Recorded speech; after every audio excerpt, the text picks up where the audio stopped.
All right, welcome back.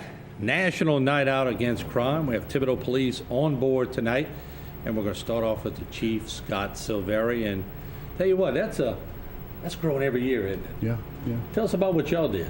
Well, we tasked it out. We asked for volunteers in the police department who wanted to coordinate it. Believe in getting the ownership from the organization, and had about 4 folks that pitched out real quick and volunteered to take the lead. And we try to partner up with as many organizations, businesses as we can. And Walmart, right off the bat, which has been a good partner, they volunteered, and we had a great site over there. There was a little collage of some of the locations we had. We did one at Thibodaux Police Department. The crew of Gagnard volunteered to do one at the American Legion Hall down on Narrow Street, and an Apple a Day daycare over on Sucroy Drive volunteered. So it was really neat. And they all went out and they got donations of food and balloons. And I came in yesterday, and our staff's making cotton candy. I mean, hundreds of sticks of cotton candy.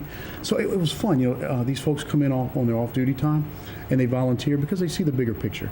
And like I was telling folks yesterday, it's important for us to participate in these things and participate well, because every time we shake somebody's hand, every time we introduce ourselves to somebody in an informal, friendly setting like that, we've proven ourselves that we're absolutely enmeshed in the community with which we serve.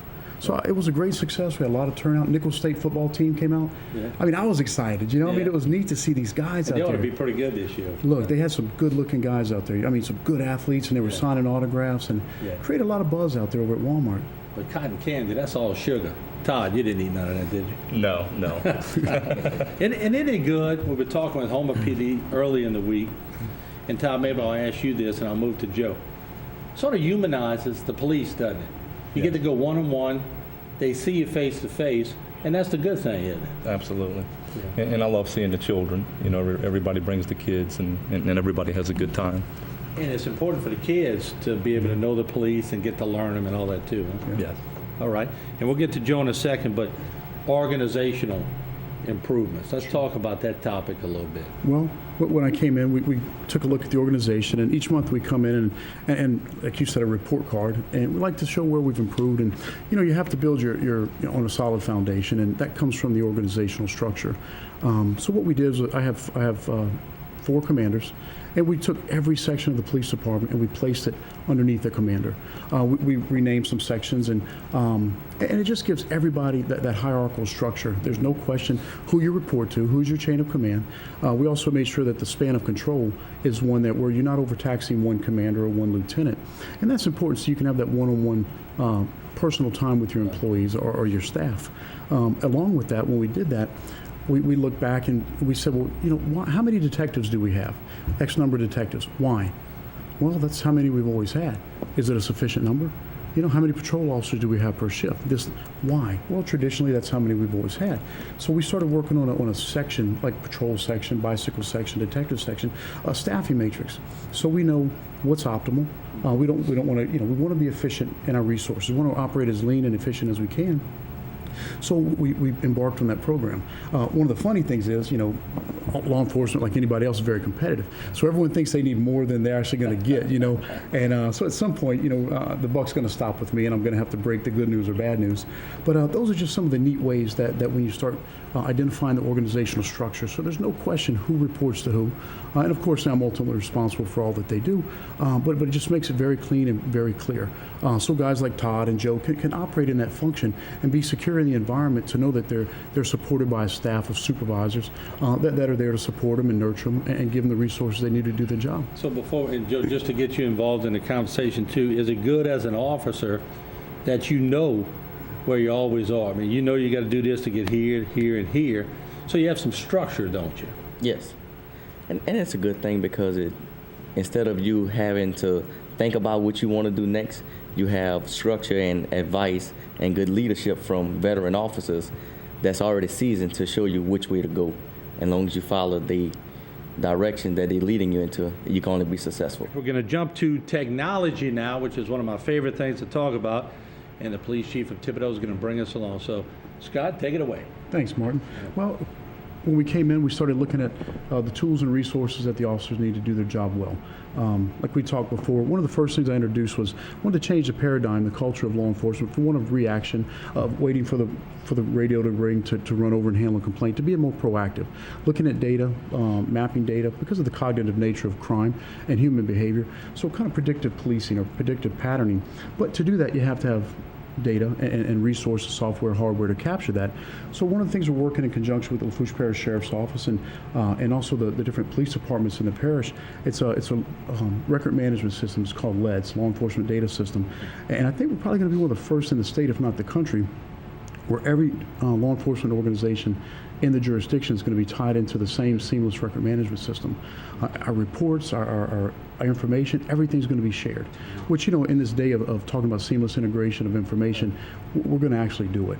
But that also closes the loopholes that if Right. one officer wants to or misses something that the other one had done maybe last month, Right. you could have a problem. So it makes it seamless, doesn't it? It really does. And I always say we're one of the few players in the game that respect jurisdictional boundaries.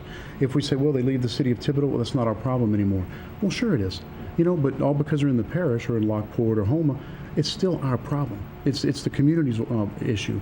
So by making this seamless integration of information and sharing, total transparency, I think we're going to see a new age of information and intelligent policing that's going to give us the edge that we need. So in addition to that, of course, like I said, you get the information, you capture it, then you have to disseminate it.